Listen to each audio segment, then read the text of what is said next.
So hello everyone, welcome back to torrid boy. और ये है Sanatani for the untold story का एपिसोड नंबर 7। आशा है आपने एपिसोड नंबर 6 और उससे पहले के एपिसोड देख लिए होंगे। और इन सभी एपिसोड्स का लिंक, मतलब इसकी प्लेलिस्ट का लिंक आपको डिस्क्रिप्शन में मिल जाएगा, जहां से आप सभी एपिसोड्स को देख सकते हैं। तो चलिए शुरू करते हैं हमारे एपिसोड नंबर 7 को बिना किसी देरी के। सिंधु जब दुकान से बाहर आ गया था तब उसने अपने फ़ोन में देखा कि वे तीनों लड़के जो मांस लेकर गए थे वे मांस खा रहे थे। और जब वो अपने कॉलेज के गेट पर पहुंचा तो उसे वहां पर कोई बच्चा नहीं दिखा और वो और ज़्यादा विचित्र हो गया। सिंधु को इस बात से बहुत ज़्यादा आश्चर्य था कि वहाँ पर कोई भी बच्चा नहीं है। अधिकतर हर समय वहाँ पर बच्चे रहते थे, लेकिन आज एक भी बच्चा नहीं है। और फिर हितेश ने सिंधु के पास फ़ोन किया और सिंधु से कुछ खाने के लिए मंगवा लिया। उनके कमरे पर किसी की दस्तक हो गई थी और फिर जब वो दस्तक थोड़ी तेज हुई तो हर्षित अपनी जगह से खड़ा हुआ और गेट की तरफ बढ़ने लगा। जब उस तरफ ये सब हो रहा था तो इस तरफ सिंधु कैंटीन में आ गया था। उसने वहाँ से कोल्ड ड्रिंक ली और कुछ फ्रूट्स ले लिए और कुछ कुरकुरे चिप्स वगैरह ले ली और अपनी कॉलेज के हॉस्टल रूम की तरफ बढ़ने लगा। उसने जब अपने हॉस्टल को देखा तो उसे वहाँ पर कुछ ठीक नहीं लग रहा था। पहली बात, वहाँ पर बच्चे नहीं थे और दूसरी बात, ऊपर कॉलेज में कुछ धम धम की आवाज़ आ रही थी, जैसे कि कोई तेज तेज चल रहा हो। और यही बात सिंधु को अजीब लगी थी। फिर सिंधु ने सभी चीज़ों को इग्नोर किया और अपने सीढ़ियों से ऊपर चढ़ने लगा। जब सिंधु इस तरफ सीढ़ियाँ चढ़ रहा था तो इधर हर्षित ने गेट खोल दिया था और उसके गेट खोलते ही उसने देखा कि उसके सामने एक लड़का खड़ा है, वो जो कि सिंधु नहीं था।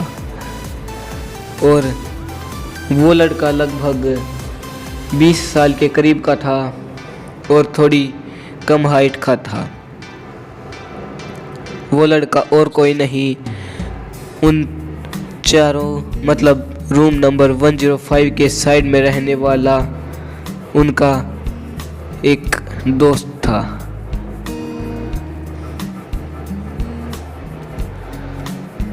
उस लड़के का नाम रवि था।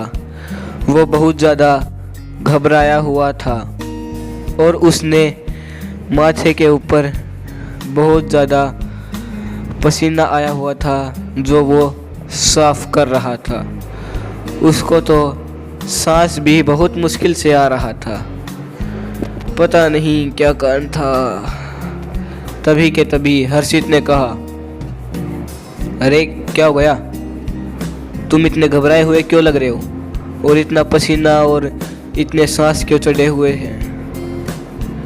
तो इसके बदले में रवि हर्षित से कुछ नहीं कहता है और उसे देखता है और फिर कहता है, मुस्लिम लड़के पता नहीं क्यों ऊपर आ रहे हैं।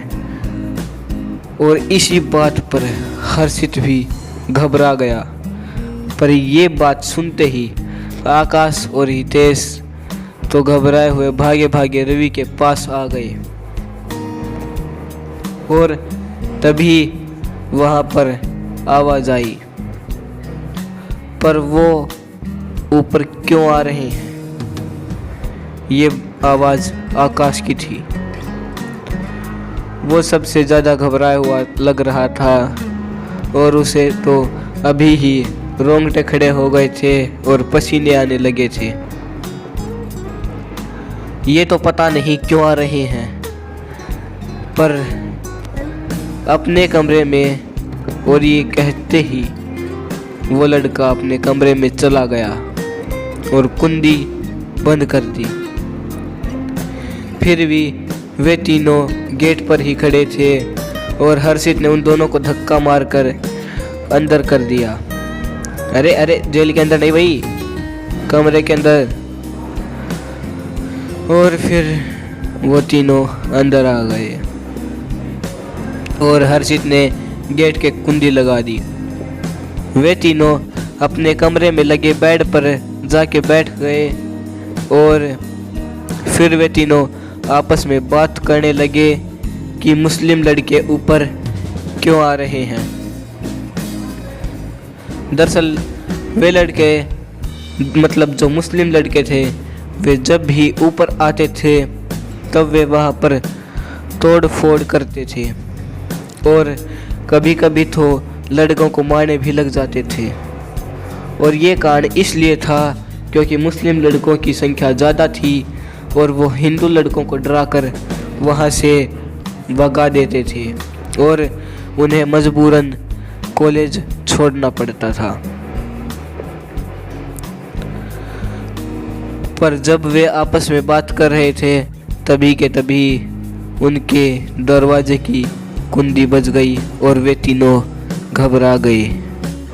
आखिर कौन था उनके कमरे पे, उनके दरवाजे पे कौन था और क्यों मुस्लिम लड़के ऊपर आ रहे थे? क्या होंगे इन सभी सवालों के जवाब?